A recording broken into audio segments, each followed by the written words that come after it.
घरगुती सिलेंडरचा पुरवठा प्राथमिकतेने करा. उच्च न्यायालयाचा राज्य सरकारला निर्देश आहे. राज्य सरकारला जबाब नोंदवण्यासाठी 17 मार्चपर्यंतचा वेळ.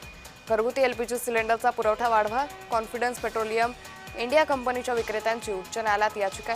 न्यायमूर्ती अनिल किलोर आणि राज वाकोडे यांच्या समक्ष सुनावणी झाली. या संदर्भात अधिक माहिती घेऊयात आमचे प्रतिनिधी जुगल पाटील यांच्याकडून. जुगल, घरगुती एलपीजी सिलेंडरचा पुरवठा वाढवा असं म्हणण्यात आलंय, काय अधिक तपशील? जळगाव शहरातील भुसावळ येथील या ठिकाणी बाजारपेठ पोलीस स्टेशनमध्ये गॅसधारकांची बैठक या ठिकाणी घेण्यात आलेली आहे. गॅस सिलेंडरच्या पुरवठ्याबाबत राज्य सरकारच्या नियमांचे पालन करण्याबाबत तसेच सिलेंडरचा काळा बाजार टाळण्यासाठी एजन्सीधारकांची बैठक यावेळी पार पडली आहे.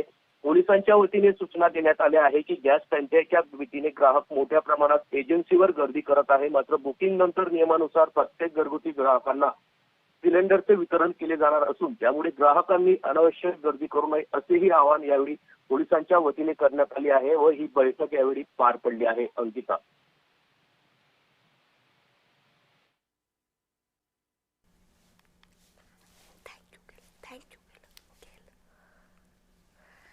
निश्चित जुगल, या संदर्भात आता उच्च न्यायालयाने जे राज्य सरकारला निर्देश दिले त्यावरतूनच आता राज्य सरकार कशा पद्धतीने उपाययोजना करू शकतं?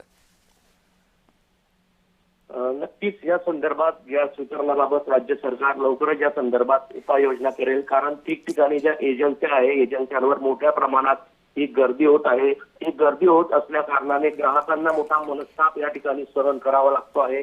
त्यामुळे आता राज्य सरकार नेमकी काय खबरदारी घेते अंकिता, हे पाहणं महत्वाचं ठरणार आहे. जळगाव शहरासह राज्यामध्ये विविध ठिकाणी गॅस एजन्सीच्या बाहेर गॅस मिळत नसल्या कारणाने अधिकची बुकिंग ग्राहकांनी केल्या असल्यामुळे बुकिंग करूनही गॅस मिळत नसल्यामुळे ग्राहकांनी मोठी गर्दी एजन्सी बाहेर केली आहे. या संदर्भात राज्य सरकार आता काय निर्णय घेते हे मात्र महत्वाचं ठरणार आहे. अंकिता. निश्चित. धन्यवाद जुगल, आपण दिलेल्या सविस्तर माहितीसाठी.